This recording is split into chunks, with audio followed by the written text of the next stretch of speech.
of the Majdanski moment in the world since 2004. So that's when the planning started. And in terms of the propaganda war and information war on a big scale, already in January, Russian media started talking about the fascists at Maidan, and they've been sticking to that story ever since, which tells you that it was planned. Then he had to fast forward it when Yanukovych disappeared into the night. So what you're really saying is that it all started with the Orange Revolution. Yeah. That was a call to Putin that something must be done. Vladimir? And just briefly, all the major foreign policy humiliations for Putin during his rule have been in Ukraine. The Orange Revolution, which you mentioned, 2004 now, this Maidan again, and again, going back to the domestic motivations, he really does not want this example to succeed of a country so culturally and historically close to Russia to have a pro-European democratic path. He's very afraid of that. Okay, hands in the air. Göran Lennmarker, head of SIPRI, the Stockholm International Peace Research Institute, has a long career as a foreign politician, chairman of the Foreign Affairs Committee of the Swedish Parliament. Edward challenged people like you and me, saying that we had been patronizing the Baltics. Is that true? No, partly you are right. Of course, we supported the Baltics enormously, from Sweden, from Scandinavia, from the United States, and also from Europe. But nevertheless, of course, we have had a tendency to not to see the dangers. In that sense, perhaps. I have two things I wish to point out. One is what you said, Lucas, about the role of Sweden when it comes to defending the Baltics. There is, as a matter of fact, a rather interesting study made by Karlis Neretics, who sits here somewhere there he is, who really elaborates on that. Mm-hmm. And I think that is very important for the Swedish debate on defense when it comes to that, the responsibility of Sweden, not only for itself, but for the wider Northern Europe. Could I also say that corruption, and you pointed to that, several of you, I think is extremely malicious. That destroyed the Orange Revolution. If you remember 10 years ago, we all supported, and we got the Democrats coming to power. They were corrupt. And I must say, my friends were also corrupt in Ukraine. That happened to destroy and get Yanukovych back to power. And my question then is, isn't really fighting corruption and all that means energy policy is, as I see it, one of the very critical things now for the future? Shall I answer that? Yeah. Well, thank you. I think obviously lots of countries helped the Baltic states over the years, but I think that there was a constant unwillingness to believe. The Balts were saying in 1991, as they were independent, it's not over yet with Russia.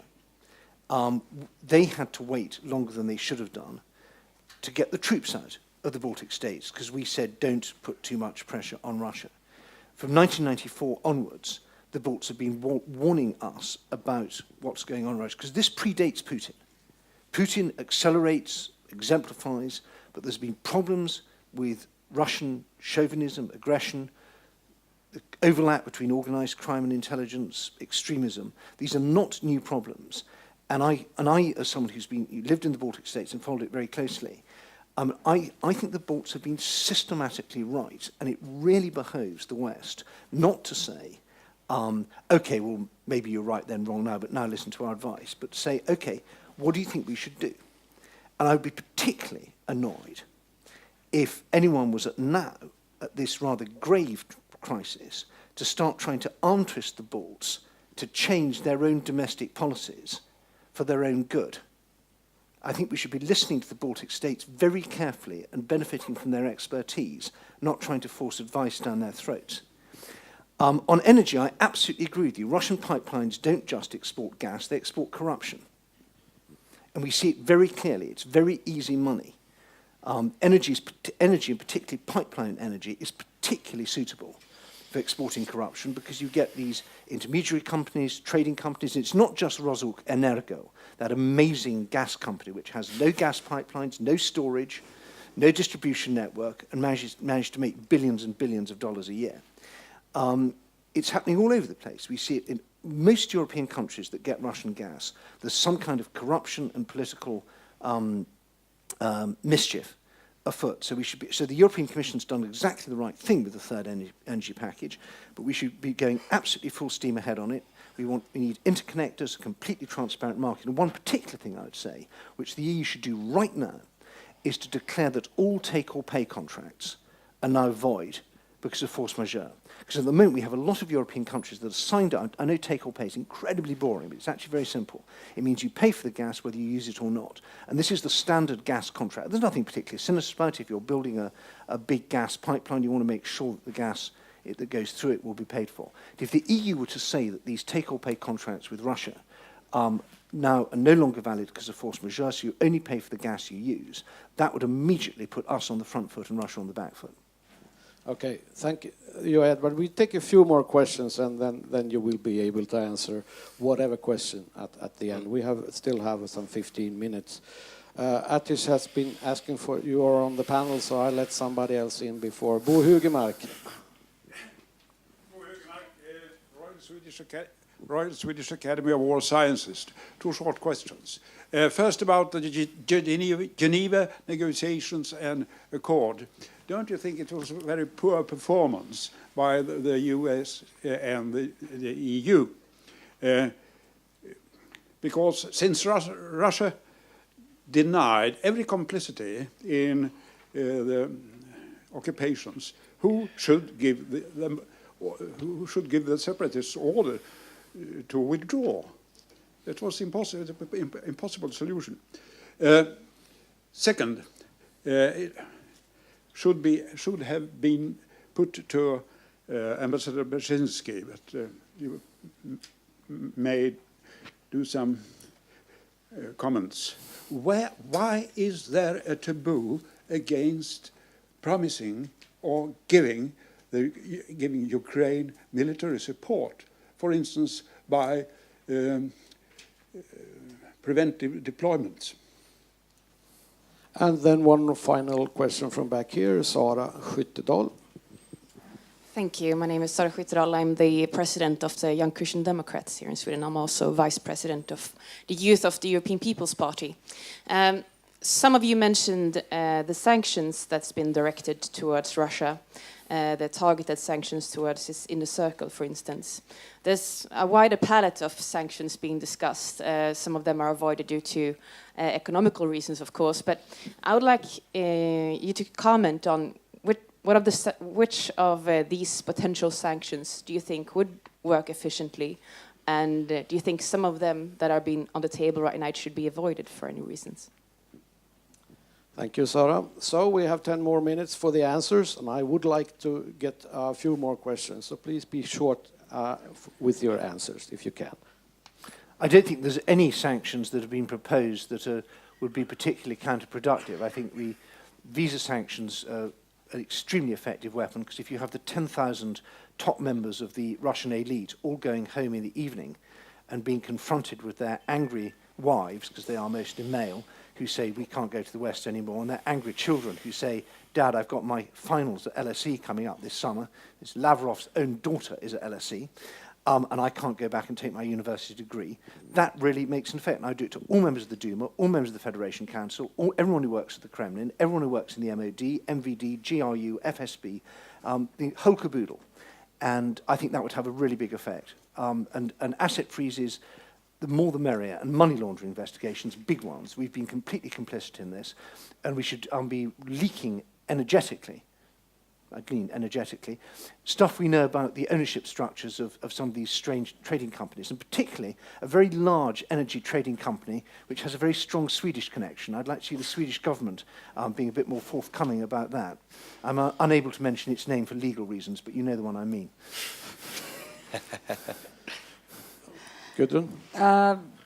Yeah, sure. On the Geneva Accord, it's always easy to sit with hindsight and say you should have done this instead of that. But to me, the whole process illustrates the big problem of having to negotiate or trying to find diplomatic solutions to a part who uses tanks in the background. I mean, it sort of skews the whole negotiating process. So it's very difficult. On the Geneva Accords, very quickly, the leaders of the Russian opposition have been saying before the accords were signed that, if this is a regime that lies all the time and takes back its word all the time, how can you sign anything with it? And of course, it was clear before the signing that they would pretend, the Kremlin would pretend that these so-called self-defense forces, have nothing to do with them, and of course the Geneva Accords is not binding for them. On the sanctions questions, absolutely 100%. Again, we use these. Not we, but many people use these shorthand sanctions against Russia. These are not sanctions against Russia. That's how Kremlin propaganda portrays them.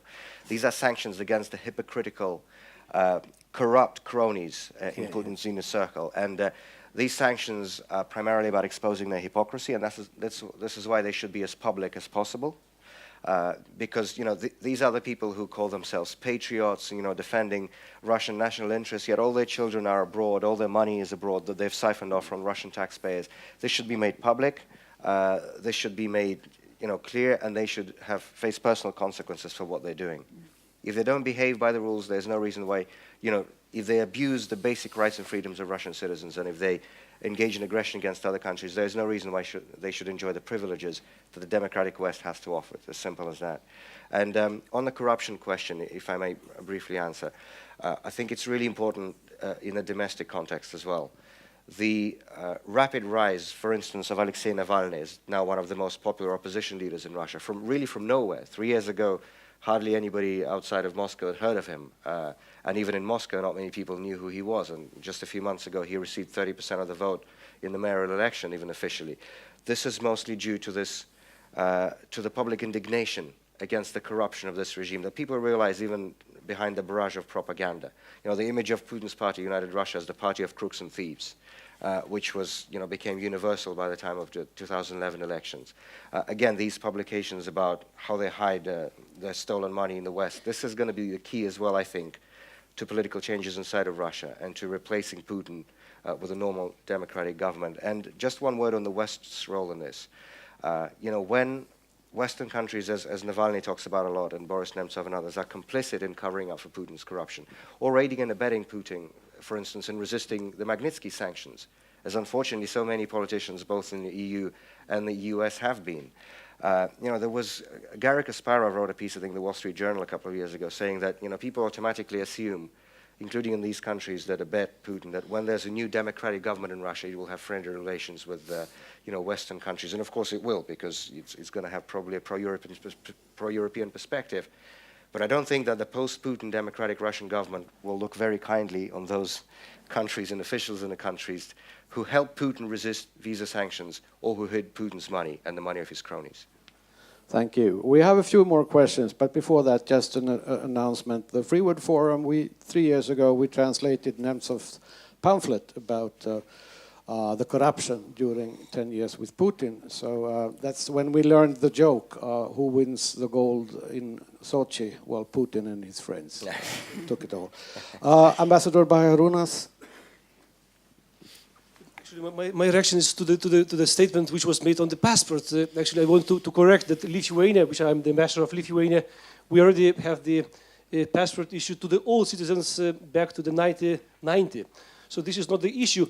At the same time, of course, I need to agree that the Russian massive propaganda, cyber attack on Lithuanians, including also like in case of Latvia, Estonian sides, is the biggest problem. So here, of course, fully agree with Edward comments. He knows our situation very well. That's why we went a step which probably sounds very undemocratic, preventing some of the Russian channels to be explored in Lithuania. But even being a strong admirer of this key issue of the information warfare war, I still believe that, at least in case of Lithuania, energy, this is where now the key battle is going on. If we will implement the key Lithuania's project, the LNG terminal, at the end of this year, if the Swedish-Lithuanian interconnection will start to function by next year, this would be the strongest signal, and this will be the biggest answer to our problems. And here, of course, we should admit, there was our problem. We were too slow to implement our projects. The LNG should be already functioning last year, not next year. And here, of course, also we need to admit there was also slowness of the EU to support us. So here, my sort of, not question, but more remark, but is that energy is now in the in the far front of the battle. Thank you much. Okay, the last question goes to Atis. Ladies, you're on the panel later today, but I'll give you a chance to respond to some of the... Yes, I have to. Good news, Edward. Latvia will increase its military expenditure. You were right about 2020. We had that in plan, but you can change. And last week, our Minister of Finance said we will increase much more rapidly. And it's funny, if there is a crisis, you suddenly find money. I don't know where he's going to get it from, but there will be more money, and maybe that's something for Sweden to also to think about. But look, passing passports, we did that, and we made a big mistake because 40% of Russians in Latvia after 91 got their passports automatically without knowing Latvian. And that's why Russification continued. They could prove there was a relative.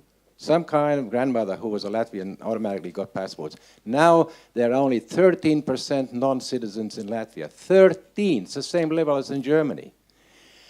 And the liberalization law is so liberal that it's not hard. We passed a new law, made it more liberal, and I observed the first naturalization session in my parliament, in the Red Room. All those 200 Russians gave a oath of allegiance to Latvia in Latvian. This is what we want. This is the best defense against Russia, because Russia wants us to give those passports automatically. Thank you. Karin, any last words? No, I would before we go to lunch? just like to say thank you so much for intelligent questions and very intelligent answers to that. And a big hand to the panel. Thank you.